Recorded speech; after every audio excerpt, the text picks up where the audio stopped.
Welcome back to the COS Business Podcast, the number one podcast in Colorado Springs. Sorry about that. I'm a little sick today, so give me a little bit of patience here, guys. But the number one podcast in Colorado Springs. Today's episode is brought to you by Exponential Impact. It's the place that we're hosting our show. It's a premier Colorado accelerator and startup building. It's awesome, located here in Colorado Springs, and also it's a co-working space Monday, Tuesdays, and Fridays. Every week, check in, exponentialimpact.com. All right, let's talk business. Today we have on our show Miss Stephanie Jacobs. Yes. How you doing? Hi, doing great. And you? Yes, doing great. Doing great. Tell us a little bit about yourself. Just 50,000 foot view. We want to hear just, if anybody doesn't know who you are out there, tell us a little bit about yourself. Okay. My name is Stephanie Jacobs. I'm a professional model. I've worked in 5 different markets across the United States as well as in Italy. I did my first calendar in 2005 and signed with my first agency in 2007. Wow, my goodness. Nice. So you look like you could be a good Italian model. Oh, it was fun. And you'd be surprised, actually. Everybody looks a bit different out there than what we kind of think of here in the States. But gorgeous people, just beautiful Marcus attitudes. went out there last year. Yeah. We were talking a little bit yesterday when I was talking to you about the podcast, and I was there in May for my sister's wedding, and she did it in Tuscany, Italy. And it was like this beautiful, we had like 2 villas. We spent a week and a half out there. But you're right. Like the people are beautiful. Yeah. They dress. I mean, you can like culture, Americans like me can poke out like they stick out like a sore thumb. T-shirt, jeans, hat, like white socks. Yeah, white socks. American. I get black socks. I've had black socks for 10 years. Someone put me on black socks a while ago, and I was like, yes, this is the best. I don't know why, but it's better. It's all better, but no, it's beautiful over there for sure. I want to kind of peel things back because you have an amazing story about kind of how you came into being a model.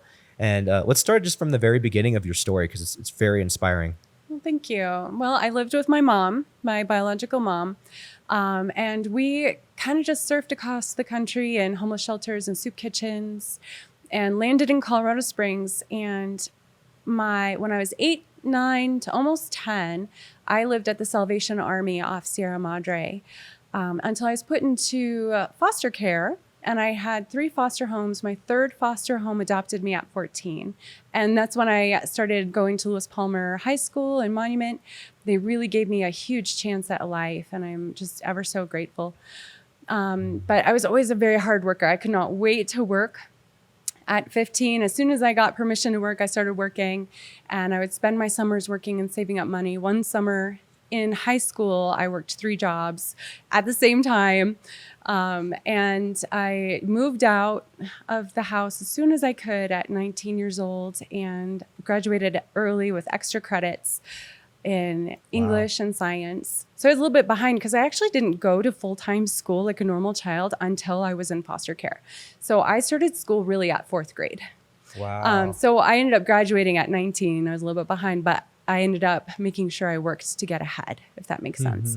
And so then I started being a makeup artist in retail. I think that really bridged the gap professionally to get me into modeling. But I was in, let's see, like 2005, I was getting some big tattoos put on. And so I was walking for my tattoo artist out of Colorado Springs in tattoo competitions and tattoo expos and stuff here. And a group of people found me called the Iron Angels. And these are girls who posed on very rare custom-made bikes all across the United States. And they're like, you're great for us. You'd be perfect. So jump on board. They put me in their calendar, and they would fly us out to different biker rallies where we could sign the calendars and just sell the calendars too. But that gave me the start that I needed to a portfolio to sign on with a professional agency who is Donna Baldwin out of Denver. Nice. Oh my gosh, that's crazy. Well, let's start a little bit further back because there's a lot there that you just said, especially like K through 12. Yeah. Obviously, it was like really 4th grade through 12 for you. Yeah. How was that adjustment? I mean, obviously, like going through like foster families and stuff, I know that could be very tough. My business partner for my marketing company just fostered a son at, I think he's not, actually fostered him at 6.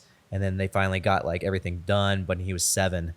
But he's talked about like just the integration into his family. It's their only child too. So it wasn't like they're being integrated into like a family of other kids, other siblings. But it's been a beautiful thing to see. But it's also been, the transition can be very tough for the child too. Was that similar to you as well? Now a word from our sponsors. Planet Duct. So do you want to tell us a little bit about who Planet Duct is? Do you know who they are? They do. What do they do? Air duct cleaning. Planet Duct is an amazing air duct cleaning company here in Colorado Springs. Most powerful vacuums. Most powerful vacuums? Vacuums are more powerful than the vacuum of space. Franchise Succeed. All right. So Franchise Succeed is a company that takes mid-sized businesses and they help them expand them nationwide. Yeah, they help them become a franchise. A cool business for anyone who is looking to franchise their business and expand their business and scale their business. They have the resources that you need. Ron Burgundy and you're Christine Applegate. Yeah. I love it. Neon Pig. Neon Pig Creative is a graphic design agency located in downtown Colorado Springs. They are artists, communicators, and lovers of our community.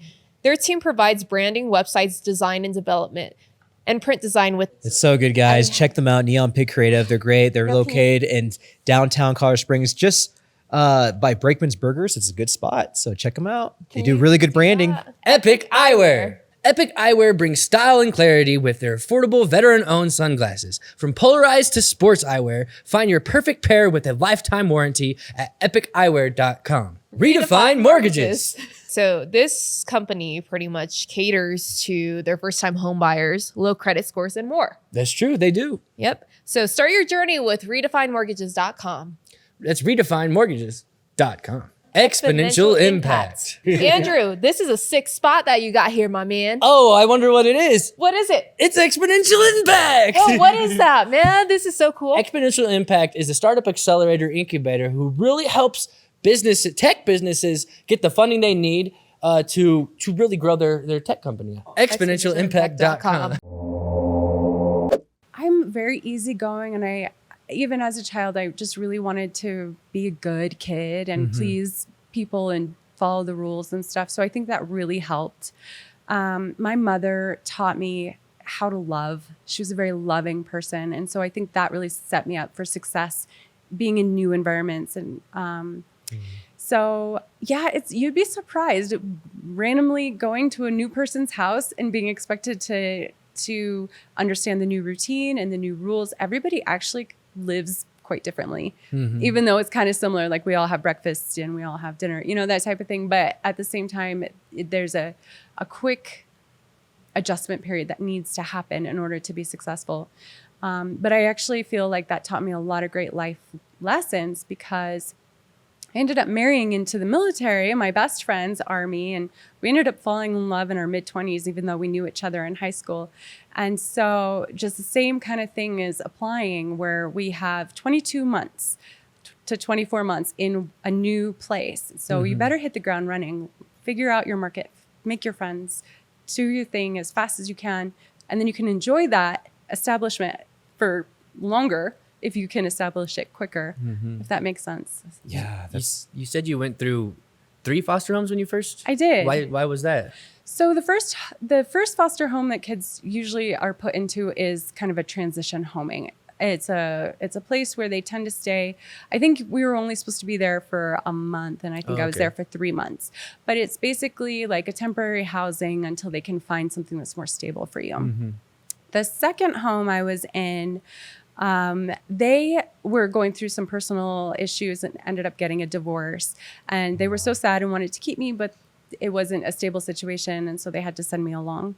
And then the third home that I was in, they were not able to have babies themselves. And so they had been waiting to adopt. And I do have a brother who was adopted, and he was there already. Oh, nice. They adopted him as an infant. And so I came into the situation with a teenage brother. And I think that they didn't completely know what to expect. It's really hard to understand the state and their processing and all the hoops you have to jump through in order to gain custody or the support you need to provide, with an attitude and an understanding that the biological parents do have chances to get the children back. And I think that was a little challenging, but they never gave up. Oh my gosh, that's so crazy. And then so you're transitioning with a new family, and you're starting school almost from scratch at an older age. Yeah. how was the school adjustment? Because I'm assuming these kids are reading and writing, Yeah. probably learning cursive, whatever it Yeah. might be. Was that a hard an adjustment for you as well? So thankfully, one of the things that are a beautiful free resource is the library. And so my biological mom and I spent a lot of time in the library reading, and it was our entertainment, it was our together time. And so I wasn't completely illiterate, although I was far behind. And there was a lot of catching up to do. I'm sure it required a lot of patience from my teachers. But I also had a very street attitude.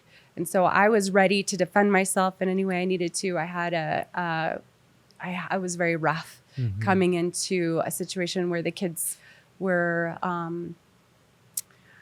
it was a different culture. Yeah, it was a little bit more affluent area too that you moved into, because we were just talking before the Affluent, show of absolutely. like Northgate and that area where you grew up is it's a very affluent area for sure. It was more upper middle class housing. So it was definitely adjustment.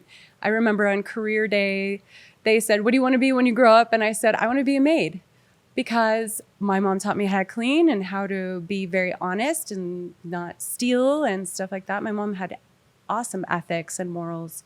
And so she was basically just trying to teach me how to survive. That's, baseline.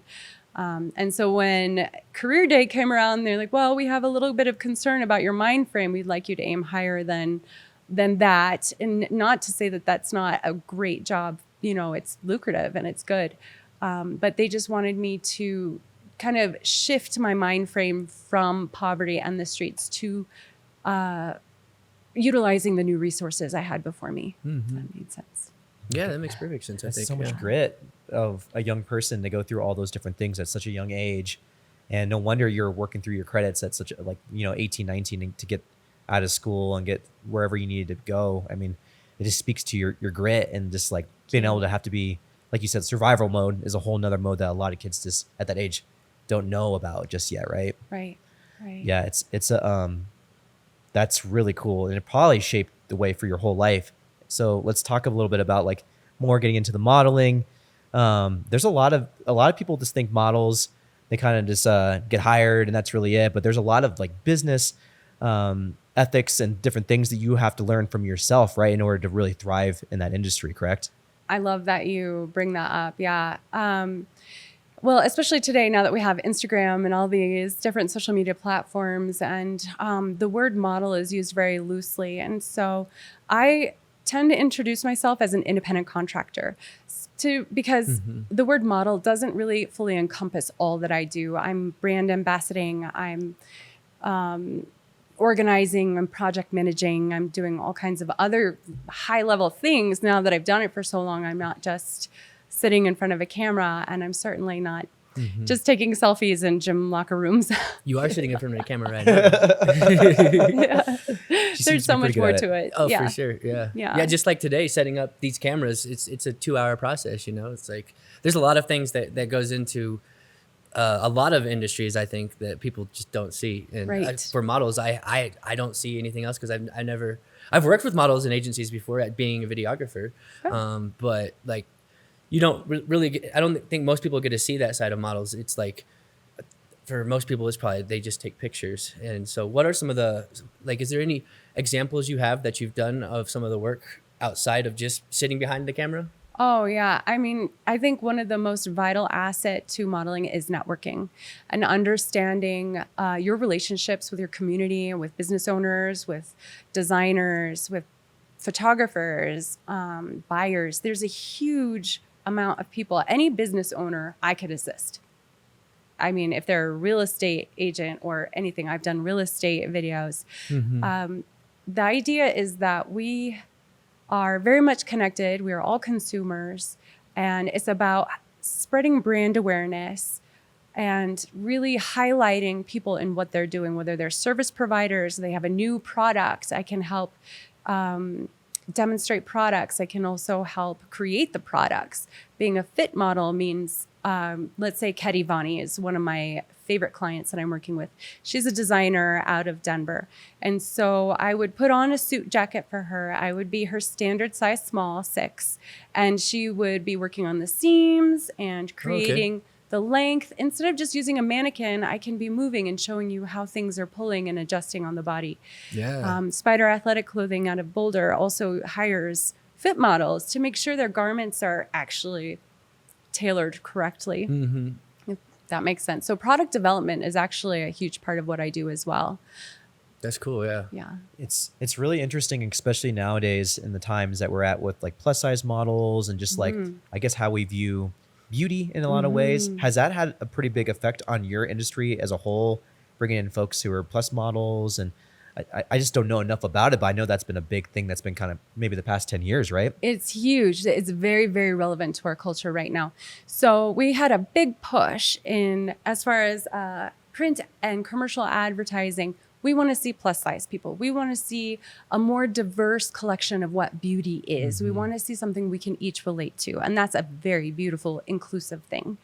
And I think just as soon as our marketing has moved in that direction and we're really seeing different shapes and sizes and everything, now we have AI coming out.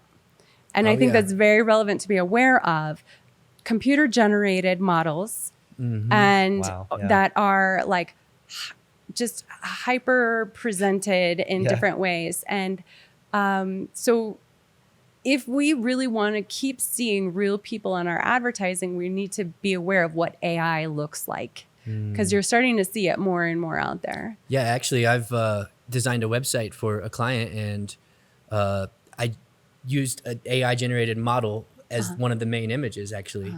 And it was cost effective for us because it's helped save us not having to spend that, but that also does take away from hiring a model to do that, and the AI image that I used, I showed them the website, and then I told them, and they were like that's generated. You can't even tell. You Half can't the tell time the you difference. can't tell. No. And you can get very specific with it too. It's like if you need someone with the blonde hair, if you need someone that looks like this, or if you need a plus size, Age demographics, everything. Exactly. Yeah. And you can get down into those nitty gritties. And I do videography, so it's like just a couple of days ago, Sora came out or announced, which is OpenAI's video generator.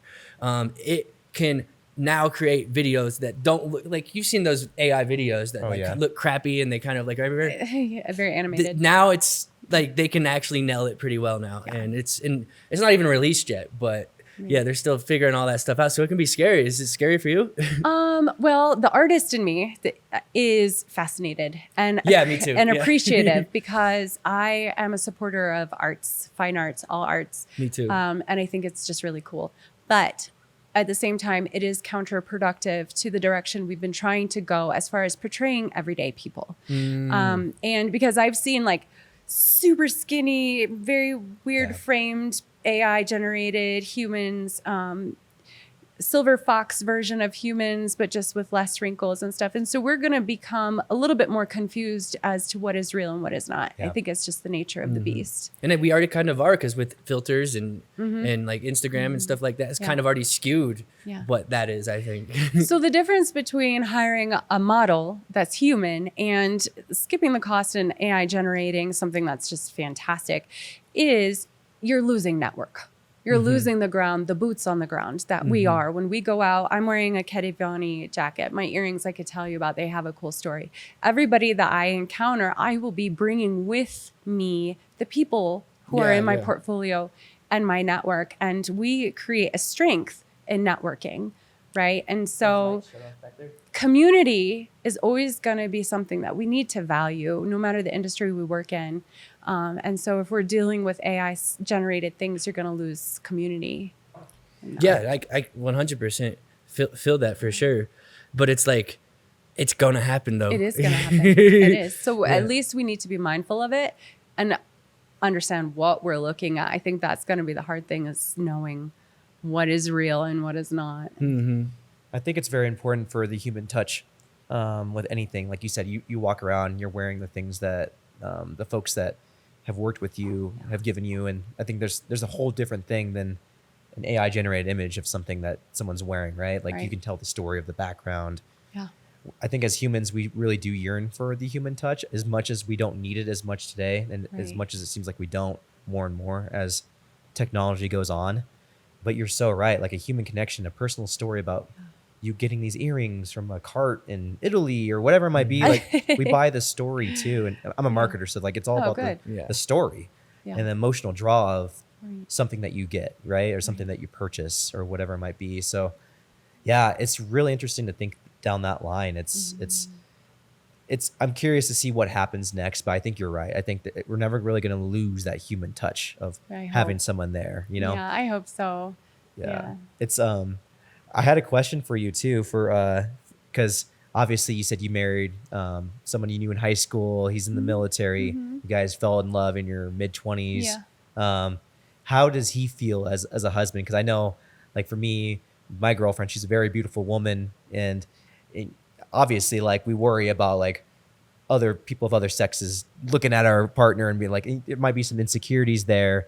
Generally, generally speaking, I'm not saying your husband does or anything like that, but has that ever been like a part of your guys' relationship? Where he's like, I have a beautiful wife, and you know, people are gonna be looking at her, or does he not really have that? He is very, very. Now a word from our sponsors. Pinnacle Advanced Primary Care. Pinnacle Advanced Primary Care is a healthcare company. Do you know what they do? Yeah, so you just pay a monthly subscription. So essentially they help you have better healthcare, more affordable healthcare. Wow. That's pinnacleapc.com. Fast Signs. Fast Signs enhances your business visibility with custom signs, graphics, and marketing materials. Discover innovative branding solutions tailored to your needs at fastsigns.com. Cars Helping Charities. Cars Helping Charities. Donate your car and make an impact with Cars Helping Charities. Your donation supports various causes with easy free pickup service.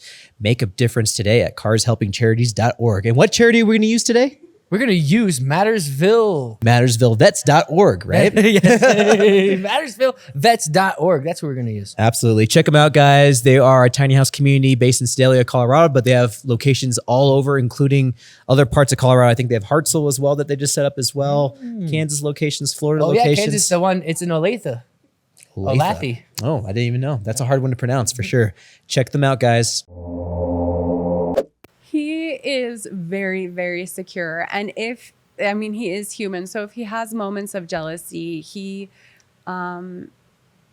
just is very kind and understanding through that. And if he has concerns, he knows he can voice them to me because he's my best friend. But there are legitimate concerns. And so especially when I'm moving with him to random markets in my industry, but they're strategic as far as the Army is concerned, I am building my brand from ground up. Every market is completely isolated. Right. And so I'm hitting a new network that has new market demands, new fashion, new agencies, like everything is completely different. So I am putting myself out there independently, and that is really where a lot of danger can lie, because I'm connecting with people randomly on the internet, showing up to new locations. When you're in a new market, you may not have somebody you can go to for references on people who you are intending to work with. And so there's a lot of risk in that. Human trafficking is a real thing. Yeah. I have actually had 3 instances of human trafficking come across my path since I moved home to Colorado in the last 2 years. Especially with the modeling industry. They promise you jobs. They say, go do this. They'll tell you, it's just a little bit moral compromise, a little bit of a moral compromise. If you get on to camera, then they're going to push you more and more, make you feel obligated to get involved in something. And so it's really important to vet what you're doing before you do it. And that's why that's one of the reasons why agencies are so important to the business. But I know that one of many, because I'm so experienced, are human trafficking. The woman that I was corresponding with on Instagram ended up on the news, busted about probably less than a year ago. Oh my gosh. For human trafficking. And she's just one person. This is a huge industry. This is a huge network. And they don't look like a person that would be they look like a legit person. Like, oh no, she was like, I love collecting information. So I just carried on this conversation with her, and she gave me all these details of these different things that she's planning. But I'm like, this is human trafficking 100%. Wow. And so any concerns that he would have are valid because he knows that I love him. He's my best friend. And yeah, there's no mistake worth sacrificing our marriage. So he doesn't have to worry about me as far as a typical jealous relationship could be, you know? Yeah, I figured. I mean, I figured as much Yeah. as well, but I didn't even think about the human trafficking piece to that. It's real. I Marcus, know. you have a Marcia hair sticking out of the top of your Oh, head. do I? Just rub right here. There you go. It looked like you had like an extra hair just flying off. I was just gonna say, so the I-25 corridor for trafficking, I think, is one of the main corridors as well, right? Wow. I'm pretty I'm dang not- sure. I watched the movie Sounds of Freedom. I don't know if you heard of it. It's about child human trafficking. It's a very interesting movie. It just came out like 9 months ago. But it shows how close to home and the fact that like human slavery is actually bigger today than it ever has been in human history, and people don't even know that. all And the around. U.S. is one of the biggest human trafficking. It's like almost the human trafficking capital, and a lot of people don't know that. So there is a whole lot of like things that are big issues in our country that are not being talked about, and you're Right. probably one of those people who are getting exposed to it more than most people even know. Because like for me, I don't have any. At least I don't feel like I have any instances where I'm in contact with people that would, You don't realize. you know, or in my sphere of people I know or care about. But Unfortunately, I think it's one of those evils that's right under your nose, but you just don't realize because you have no connection to it at all. But yeah, in my industry, it's a legitimate concern. And a lot of models want to say, oh, I'm freelance, I book on my own. But you have to have an agency if you want to be considered a professional. It's like the music industry in a lot of ways. Yeah. Yeah, and you can book little jobs on the side if you don't have an exclusive contract with an agency, but they're never going to be multi-$1,000 jobs that you would get from a reputable client through an agency. They're not going to, you need that legal backing. Yeah. You need someone who's reading and writing contracts on your behalf. If you understand legal jargon, all the more The connections power that they'll to have you. too. Right, Yeah. but yeah, in order to get a huge job, you would have to know somebody who knows somebody, and that just puts you in a niche, you know, that's an agency is going to broaden your scope and your connections so much more. So you're going to be more protected. They're going to sift through what I call bottom feeders. Yeah. And bottom feeders are people who are out to capitalize on other people's dreams and give you, you know, promises of grandeur and all the steps that you need to do, develop a portfolio, connect with photographers, all the things, give you lessons. But the fact of the matter is, most of it you can do on your own. You don't have to pay somebody else to do. And the biggest thing you need to do is prepare yourself to get into a reputable agency. Yeah, it makes sense. How do you do that? What's the ways to prepare? Great question. So a lot of agencies are accepting people with digitals these days. And a digital is a full length or 3/4 or headshot photograph of you. And it doesn't have to be edited. It doesn't have to be hyper makeup, like crazy makeup and all the other stuff. They want to see you just as you are, a blank canvas, Yes. so that you're more marketable to a more diverse array of clients. So that's number one. A good shot of your face and your profile, so frontwards and sideways. And then the full length and everything, and just present yourself as you are. Any networking aspects of that as well too? Not necessarily. Okay. You know what is so funny? I love my agency. They have treated me like family. I've gotten some huge jobs for them. And I come across people that I think are beautiful and great examples of what a model could be. And I send them in there and it might not be the right time for them. They might not be looking for their look. And so networking doesn't necessarily help. They knew me. It didn't help.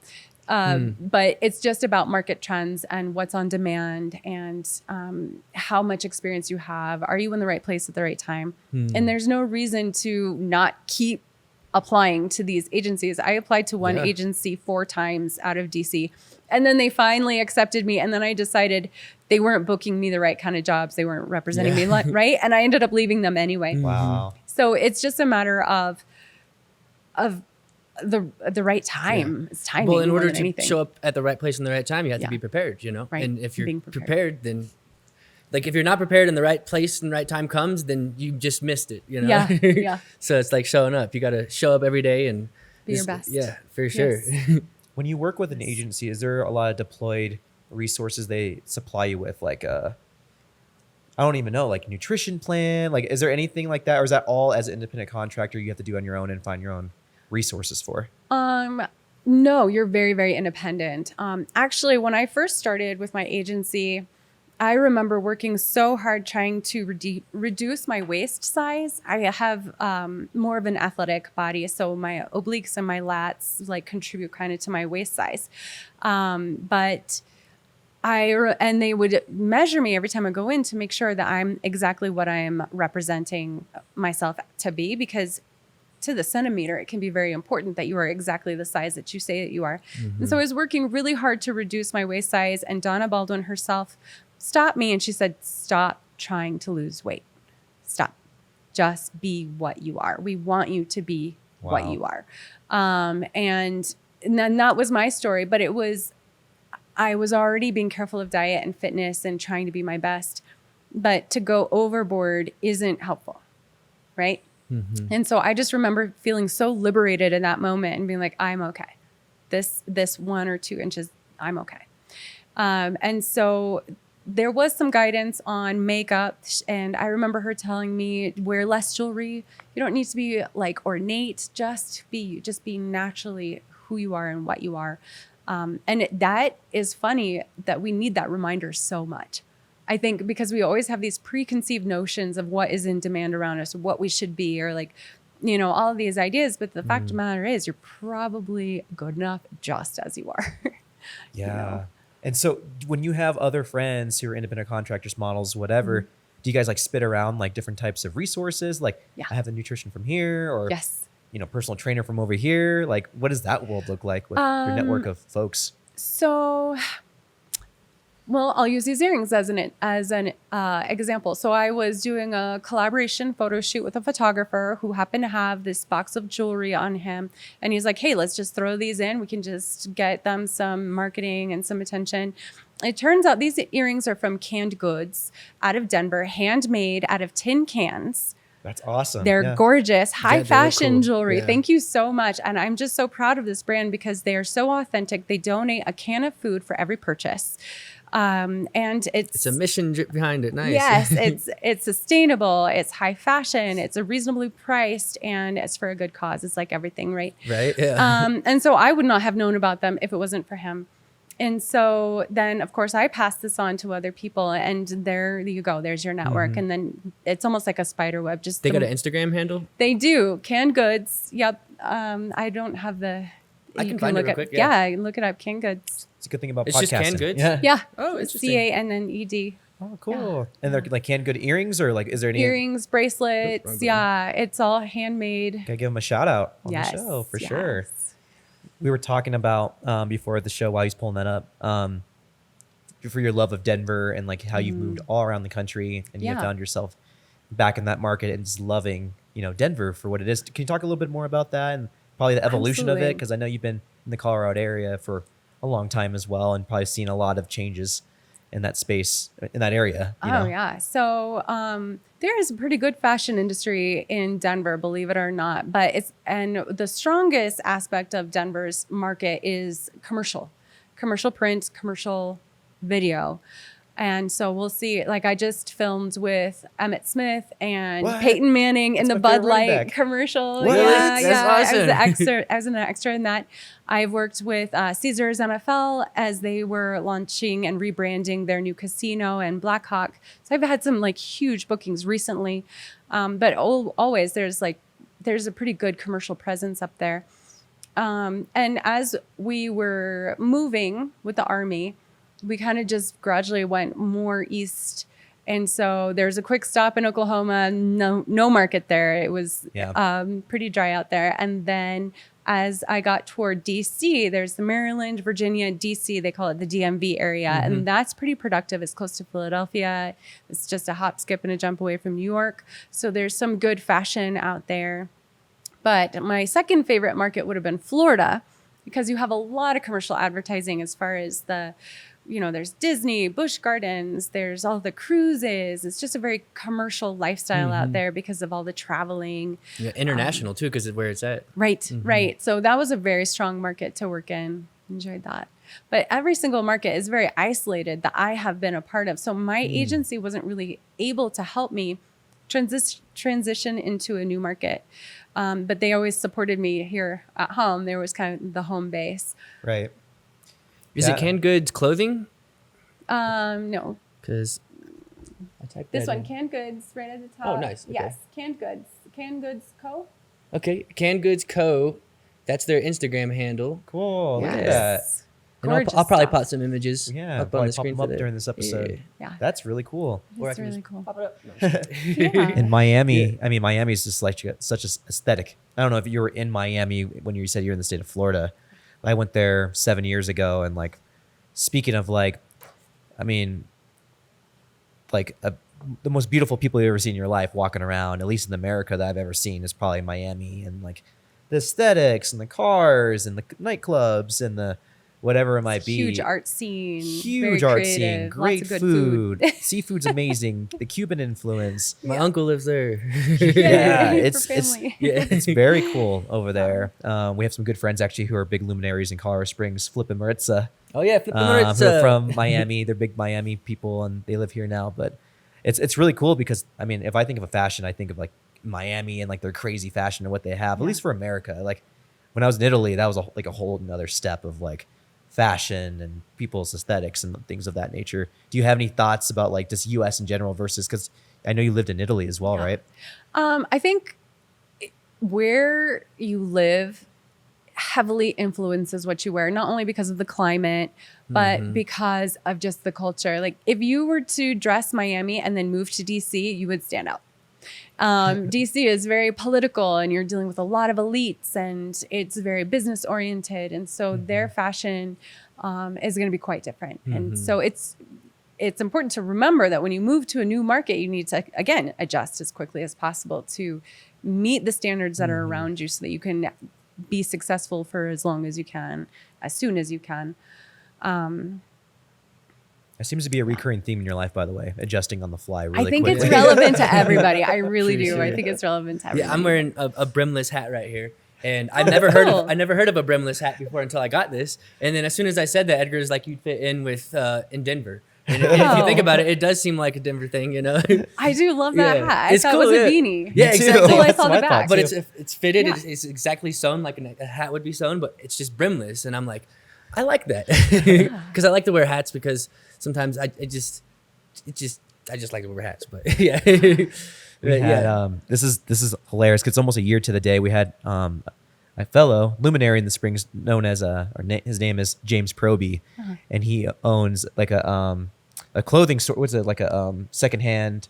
Men's Exchange. So Yeah. he gets suits from like thrift stores and stuff like that and restores them, or people donate to these suits, and everything in the store is like $50. Like, and Oh, they can be really nice suits or just like Formal wear. Yeah. former regular suits. But they also every 10th suit they sell, they donate to someone who needs like Nice. suits and stuff like that. Yeah. And he's very big on like make people looking presentable, you know, Right. and not just wearing sweatpants when you go out. Or he's talking about how in Colorado Springs or in Colorado Exactly. people will wear hiking shoes and they'll wear their hiking shoes, but they'll have like nice stuff on so they can go on a hike afterwards or something like that. Yeah, And athleisure Yeah. wear. Yeah, It's Colorado yeah. Springs. I was gonna look for the site on this statistic, but a while back I saw Colorado Springs was ranked 8th worst dressed town. yeah, I think he mentioned which that. Yeah. is miserable. So I'm so excited about Colorado Springs Fashion Week that's starting to launch. Okay. This will be the second year. I walked for Geo and Style last year for Colorado Springs Fashion Week and Silvani Fashion. But this is going to create a legitimate fashion movement That's awesome. that we can rely on to bring together our networks, bring together our business owners, our community, our service providers, and everybody can contribute to creating this fantastic show. And one thing that's very interesting about fashion shows, since we're on that comment, is usually buyers would be in attendance of fashion shows, and that's where the revenue comes from. Is buyers show up to see the designers' work and then order product from the show to supply places like Neiman Marcus or Kohl's or that type of thing. It's not like that anymore. Now fashion shows are more for entertainment, an alternative to going to the club or to the movies. And so there's not the revenue in it that it once was. And that's a big way that fashion has changed through the years. But as a side note, because we were talking about that. Sorry if I derailed the No, conversation. you're good. It's good to derail. But yeah, I'm really hoping to see a bigger fashion presence. People excited to get dressed. But we really want to be shopping local, shop from the designers. Most people don't know that you can shop directly from the designer, from their website. You don't have to go to the mall or to Amazon or to all these places. Right. And you're getting designer level garments like sports coats or whatever, but you're supporting local too. It's probably not marked up either. No, Yeah. no, it's not. And it's going more money to them too as well. So it's really, really hard right now. Designers have had a really hard time getting off of the ground because let's take Kedi Vani for instance. Her quality, she excels in quality. She will accept no mistakes. So she does everything. She cuts the fabrics, she creates the patterns, she sews the fabrics, and she creates her samples with technical packages so that they can be distributed to manufacturers or to buyers, and they can create the supply that they want of that. But because she wants to have such high quality, she's been sewing every garment in her sewing room, producing. Most stores want maybe 15, 12 size smalls or size mediums, all the sizes. So if you were to outsource production to, let's say, China, because it's cost effective, then their minimal ordering is going to be 50 of one size. So then she has all this extra around. She has to find boutiques to sell through. And people just really aren't getting out and shopping like they used to in person. And so we're really not shopping local, and not getting out there is affecting so many people on so many levels. And it's really more important than we realize.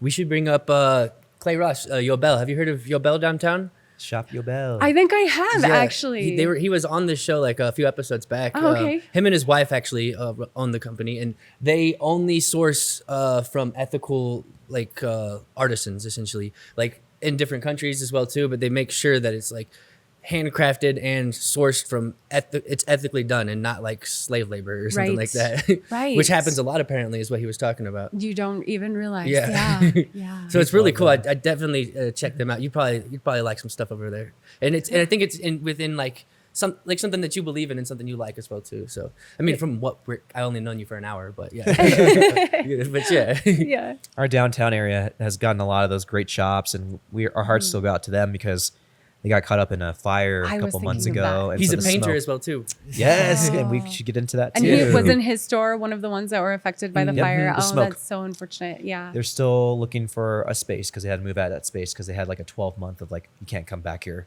for the smoke damage. The smoke damage. So they're looking for a new spot right now, and they're still supportive. And First Friday art walks, like they're still big in the community, even though they don't have their own place anymore, which is But he does have a gallery, so I think that would be a great connection. And we can actually The maybe Lookup segue Gallery. into your painting. We haven't talked about that yet. Oh, yeah. Yes. Okay. Let's talk a little bit about that. Some fine art, right?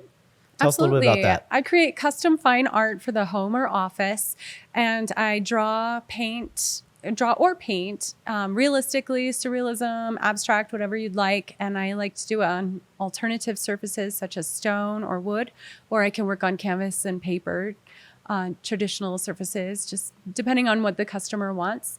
And typically, I think what happens is somebody sees a wall space and they just kind of daydream about what they wish they could put there. And they have ideas, but they can't find it online to be the exact size or shape or whatever. It's not perfectly what they imagined. And so that's where I come in.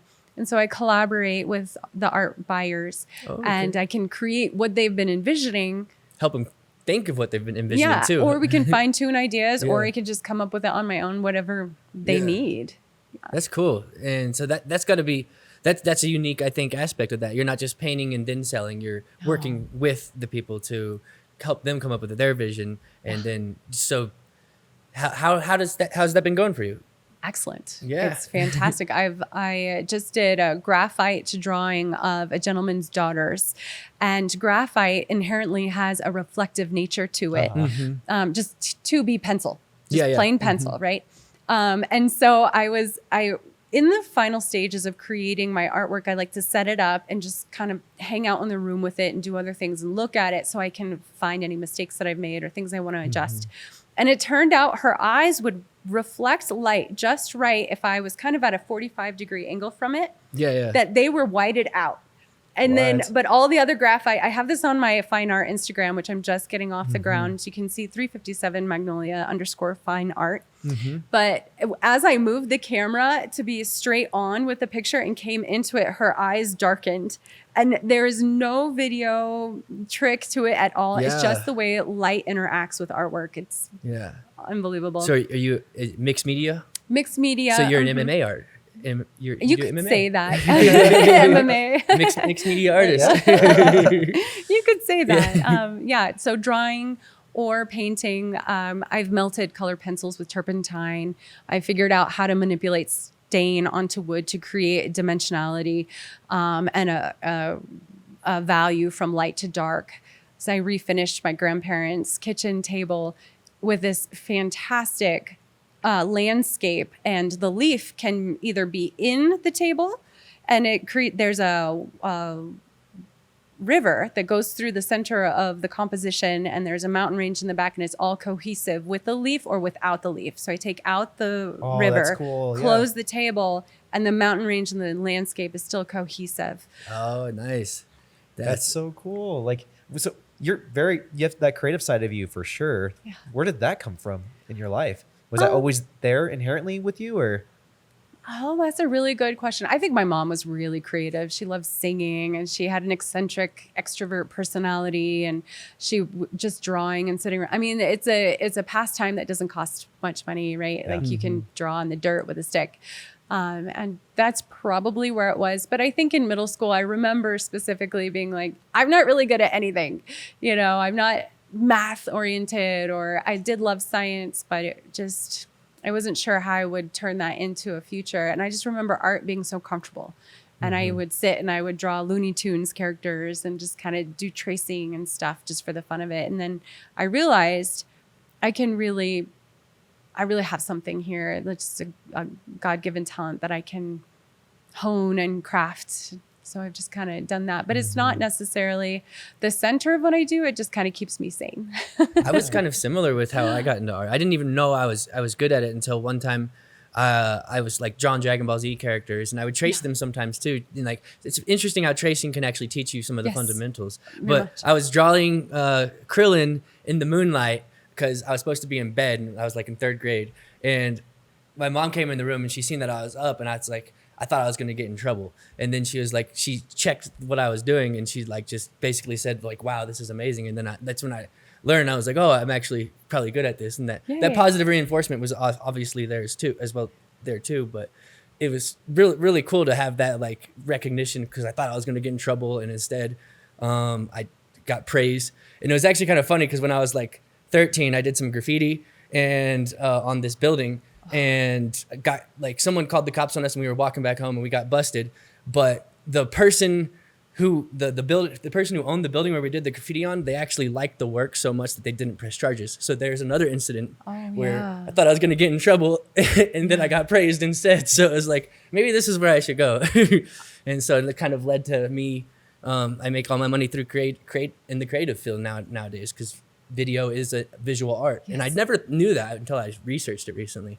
I was like, I didn't know video went, of course it does. It's a video, it's visual. Right. And it's like, it's creative, and you have to get things right and angles and all this stuff. You have to know the fundamentals of art, and it's just cool. I don't know why I went on that story. I just wanted to, I guess, relate. I love that. I love that story. And I'm very inspired by that story, because I would love to see an increase of the arts among high-risk kids. That's actually been a little secret daydream of mine. I'm gonna let loose right now, is to help to organize groups where we can take high-risk kids that are creative and are just looking for an outlet, something healthy to be involved with, and we can give them opportunities for mural painting.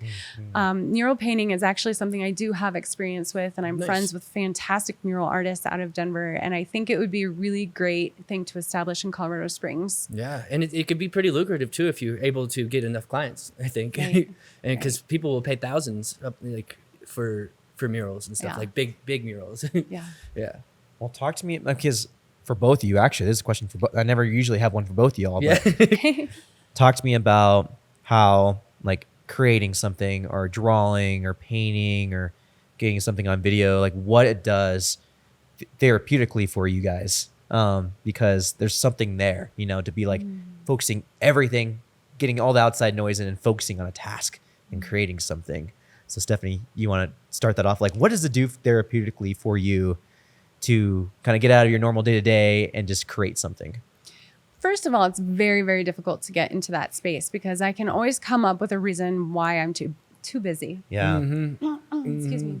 I was telling Marcus that the other day. I was telling him I have 20 hours of editing to do, and it's different than regular work because you have to get into You're it. harping on the right stuff. You Yeah, have for to sure. prepare your space. Yeah. You have to get a hold of whatever tools you want to use. And it is a process. And then you have to ignore the dishes that need to be done or whatever pressing things are on your mind. But as far as emotional wellness, I'm a big advocate for art because there was a hard stage in my life where I did battle depression, and it was due to some external circumstances that were going on at the time.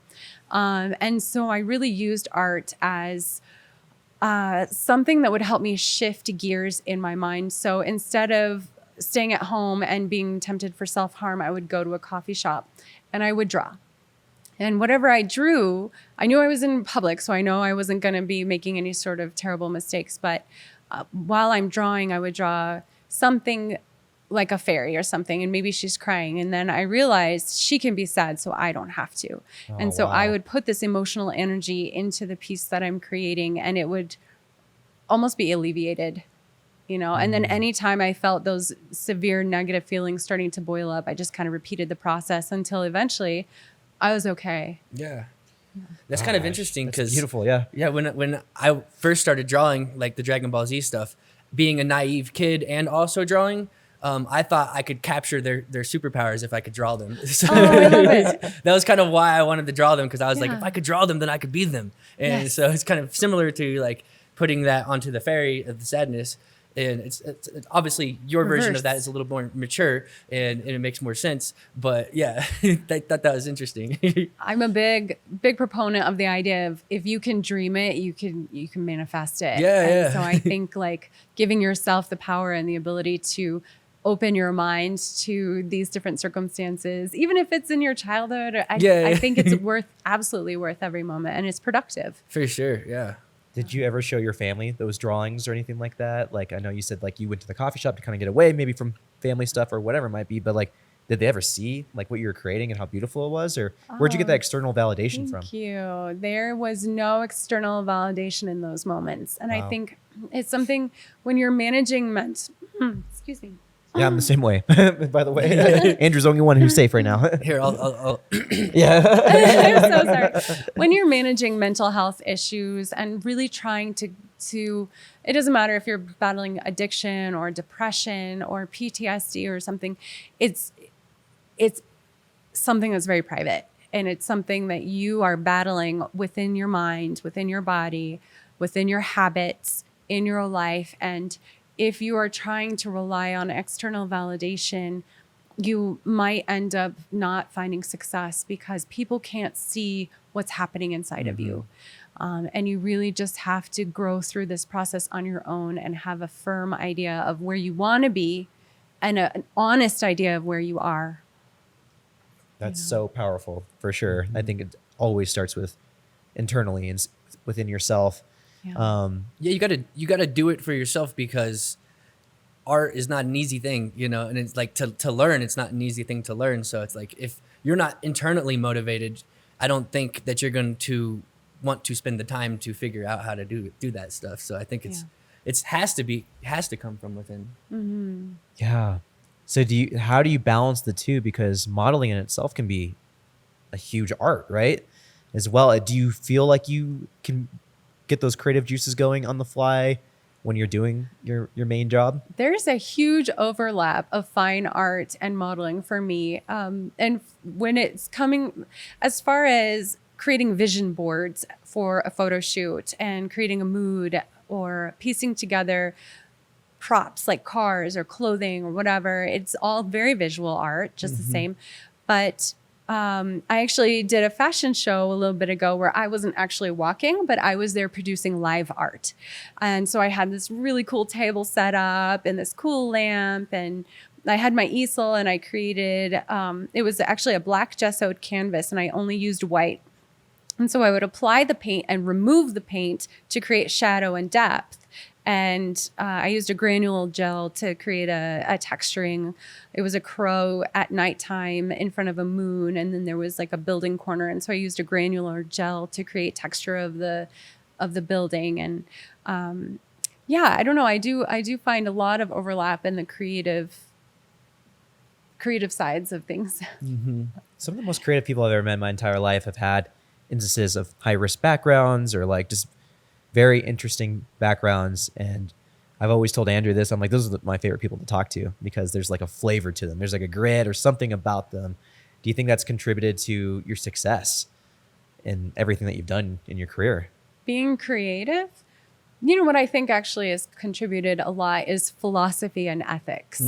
I got it tattooed on my arm. Yes. Upside down it says art and science. So What? That is so cool. Philosophy and then art and science. That's fantastic. Wow. This is my first tattoo, I think.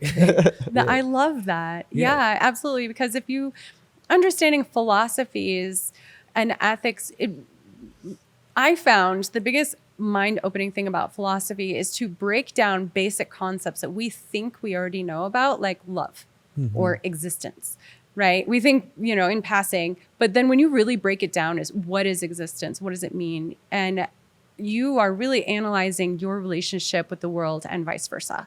And so I think having an understanding of philosophy and ethics, it doesn't matter your industry, but it makes you more personable. It makes you understanding of yourself and understanding of those around you, which is really important. Mm-hmm. Yeah, that's a great way to put it for sure. If you were to give young Stephanie some advice, talking to the young Stephanie and, go back to young Stephanie in the coffee shop drawing, what pieces of advice would you give for her with all the knowledge you have now, but to that Stephanie back then? Don't let people tell you no. Don't let people tell you you're not good enough to do something or not smart enough to do something, because that's just their opinion and that doesn't have to be your truth. You work as hard as you want to work to get the things that you want to do. And if someone thinks that you're not good enough for it, then it doesn't really matter. It matters what you think, and how much work you're willing to put into it, how long you're willing to wait to achieve the thing that you want. So bare bones, don't let people tell you no. Is that something that held you back? Yeah. Because going back to the story of, what do you want to do when you grow up? So, okay, that got the wheels turning. A little fourth grade girl seeing a very different side of the world that I've ever seen before. I'm like, okay, maybe I should be a brain surgeon. Yeah. And my well-meaning parents told me, foster parents, well-meaning, they say you're not smart enough. Oh. And please remember that these are not terrible people. But and I was like, okay, I'm not smart enough. Next, and so as I've aged, I realized I'm smarter than anybody has ever said to me, that I am capable of more than anything anybody has ever said to me. And that was my choice.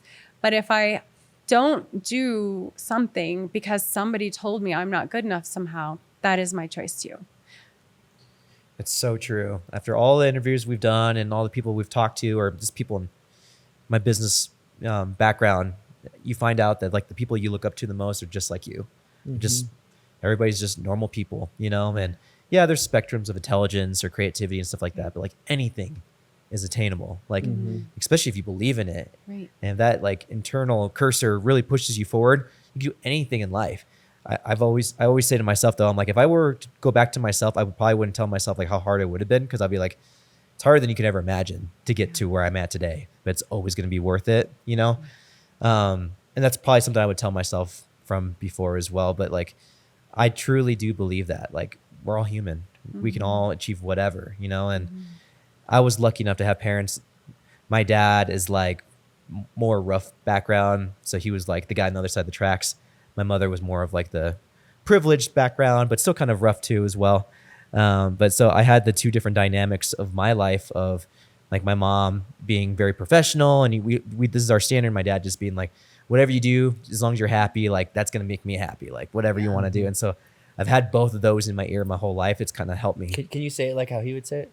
My dad? Yeah. I'm too sick to do an impression of my dad right now, but I definitely couldn't. Excuses, you can do anything. No, right?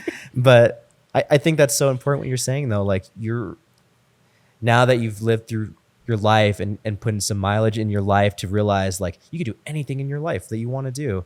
That's so important, and especially for a lot of people who are looking at you on the podcast today and they want to maybe pursue modeling. What advice would you give them?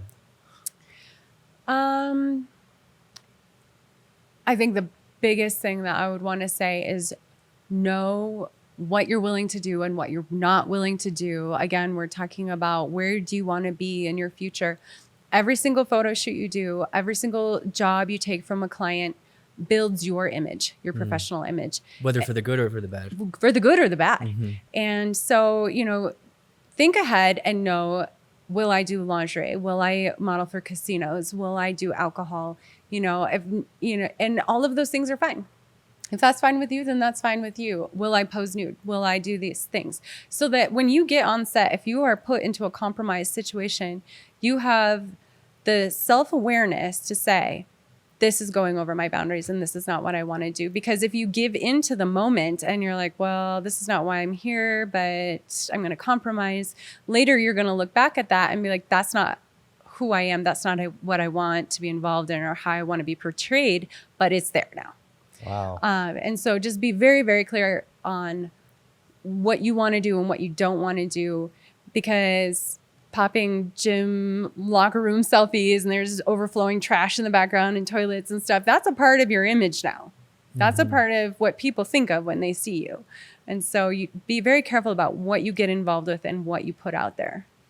Are those so that just kind of gave me a little key insight into your industry a little bit. So when you go on shoots, sometimes expectations might be something different. And if you're not an experienced model, you might compromise your moral compass to fit the needs of some whatever director on the fly, be like, oh, I don't like that, maybe more skin, or what is that like part of your industry more than it is not a part of the professional industry. Interesting, If okay. you're when I'm booking through my agency, I have never been on set and realized this is going a different direction. It is what it is. I show up and there are mysteries to it. Like you don't know your client necessarily, especially if they're huge name clients. To keep the frenzy down in like filming and the word before it happens, a lot of times you don't get the name of the client and then you show up and you're like, oh, wow, this is a huge job. But so there is some mystery there in the professional realm. But in the freelance realm is when you have more of a chance of getting on set and things going a direction that you didn't plan and that you're not on board with. how do you go through those and kind of put because for me, I'm client facing too in my world. I'm a marketing agency that I own. So expectations and constant communication is big. And it's the same thing. Like I can get a client and, they buy certain services from me. It's very transparent, clear. A month down the road, they're trying to do something completely different and blame things on me that wasn't originally agreed to. And it's a slippery slope. Yeah. And I'm assuming it could be very similar in your industry too, at times where they're like, hey, I want to do this or do that. But like with your wisdom and with your experience, you can be like, hey, this is what we agreed to, like refer back to the agreement, the contract. This is what it is. It's outlined. Yeah. This is what we're doing. Yeah.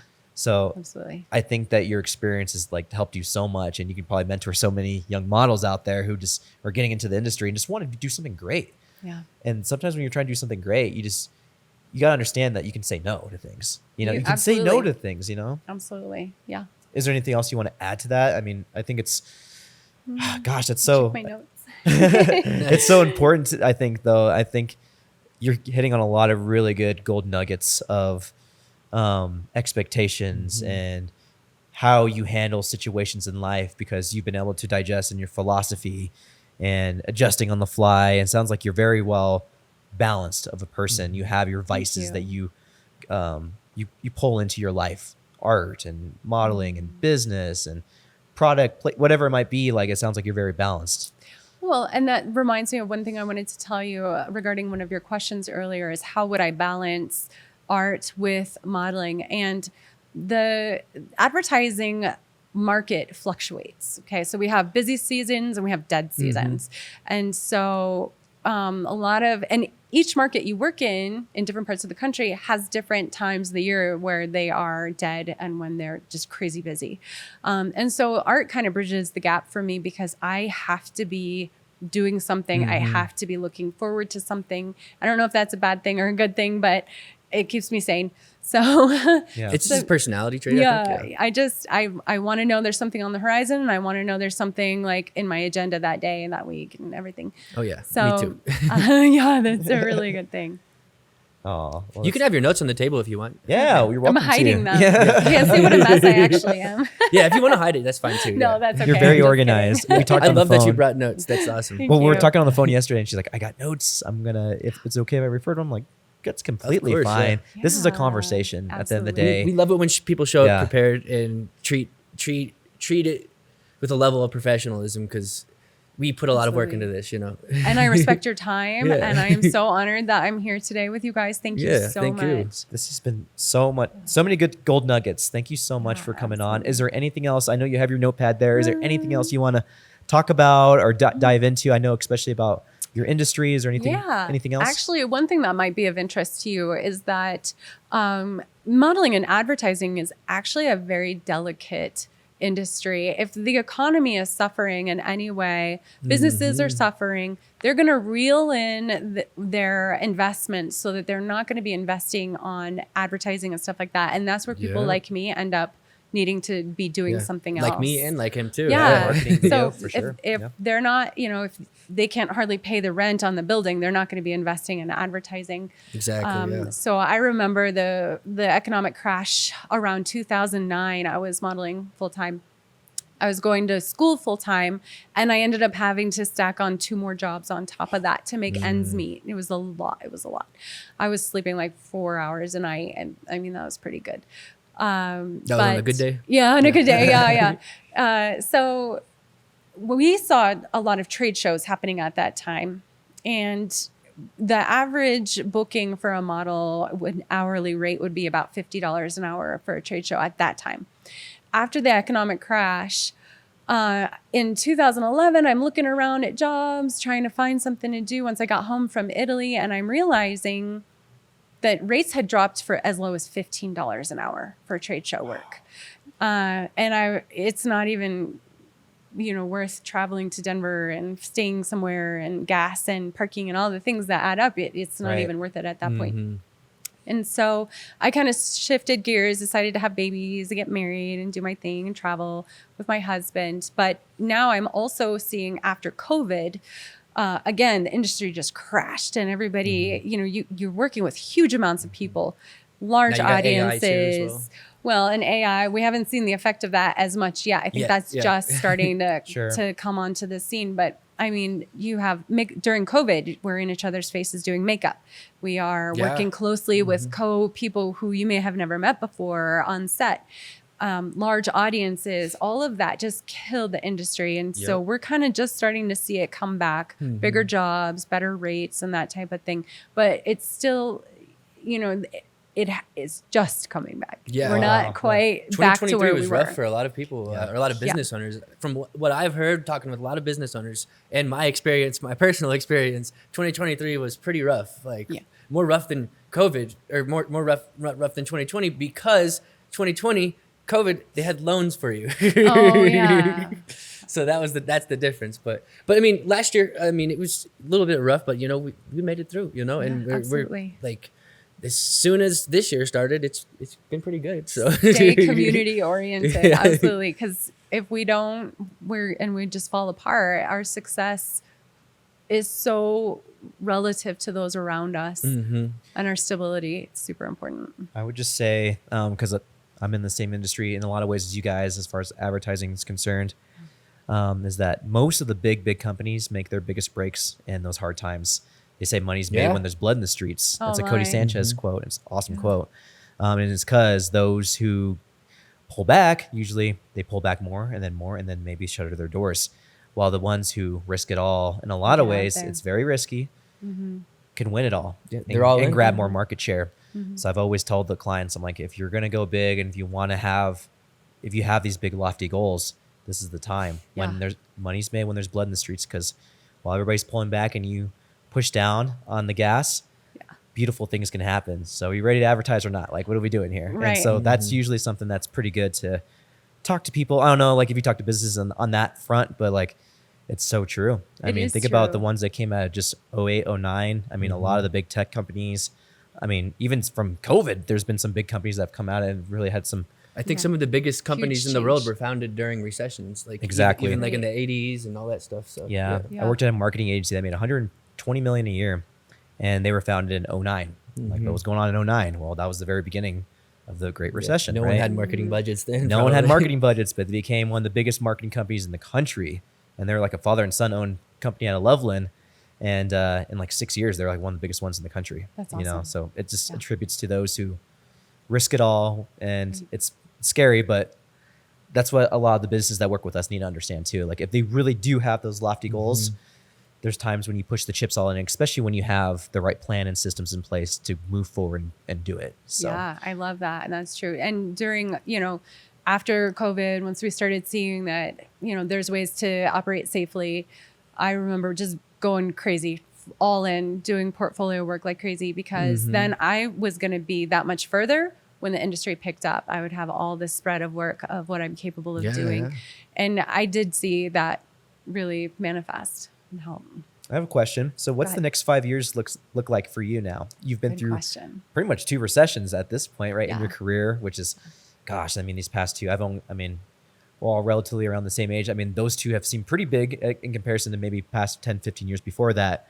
Yeah. What's next for Stephanie Jacobs the next 5 years? Well, I did see recently an article stating that the modeling industry is projected to increase by 11%.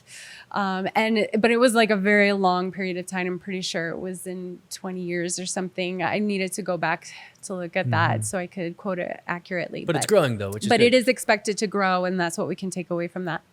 I love where I am. I love seeing, like next week I'm booked in Tampa. I'll be flying to Tampa to work for a client. It's a very professional job, and I'm very excited about seeing things like this come across, and the Colorado Springs Fashion Week getting established and things like this. I would also like a little bit more stability in my life. I would like to not be affected so much by the market's slow times and stuff like that. Sure. Yeah, because it can be feast or famine. Yeah, I feel you on that. So I think I'm going to be devising some plans to take me into the future that, I almost wouldn't mind a corporate job at this point, which I think most people would be like, oh my gosh, are you serious? But I don't know. I think I would be really fun to be an art curator for a business, for a corporation, to outsource and help create art collections for hotels or for office buildings. And I didn't even have to create it. I could just collect it and help present it and create interior design. That would be fun. So I don't know. I'm considering some new directions actually, even currently, but I always kind of am. I always say that when I was younger, I was definitely one of the worst employees ever. And so I became an entrepreneur because I just essentially wasn't qualified to do anything else because I kept getting fired from all my jobs.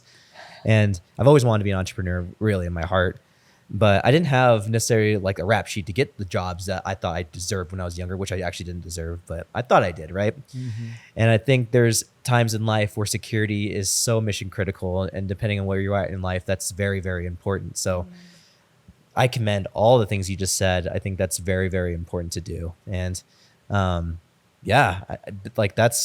that's a beautiful way to kind of take everything that you've done in your career so far and then even take it to the next level of something really beautiful and special. Thank you so much. Yeah, I'm always interested in leveling up and just creating something that I feel stable, like a feeling of stability. That's what I think I really need in my life. And I'm trying to figure that out with my business, but I tried to figure that out all last year and it wasn't working. So I've been considering maybe even in-house creator, like basically doing what I already do, but as like I'm giving one business like 20 to 40 hours a week specifically for that. And then, aiming for a specific rate on that. And if I could have that locked in consistently, I would feel so much relief in my life, I think. Yes. So it's been stressful, but I think it builds who you are, I think. And it's taught me and it's helped me be more resilient going through the rough times. But yeah, I think we're on a similar page when it comes to that. Yeah.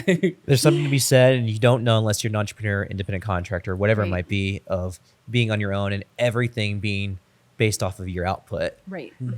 You can't describe it. It's like Right. anything else. It's like, I'm sure a woman having a baby, like you can't just tell a guy how that process is to have a child, right? It's the same thing with entrepreneurship. Like you go through trials personally, emotionally, physically, that most people will just never be able to understand. Right. And so like, I think for us to understand what you're talking about with, you know, maybe the trajectory in the next 5 years, like totally respect that, totally get it. Like that's awesome. You know, best wishes for all of that for sure. Thank you. I think a lot of people don't realize when you're a business owner or independent, 50% of your time is unpaid, you know, and yeah. there's a lot of admin detail work on the backside of that before it actually grows into something that's revenue. So Yeah. Yeah. Well, we're reaching the end of the episode right here, but we wanted to give you some time to talk to the camera. And there's anywhere we can find you. I know you mentioned your Instagram handle earlier, but if you want to mention anything else, maybe your agency you work for or your other handles, or maybe even the same one you mentioned earlier, go ahead and mention it to that camera right there. That's your camera right there. So my name is Stephanie Jacobs. I'm a professional model and art commission provider. And so you can reach me at 357 Magnolia or 357 Magnolia _fine art. I actually do have 6 pieces on display at Paint Nail Bar in Northern Colorado Springs. If you wanted to check those out, those are for sale.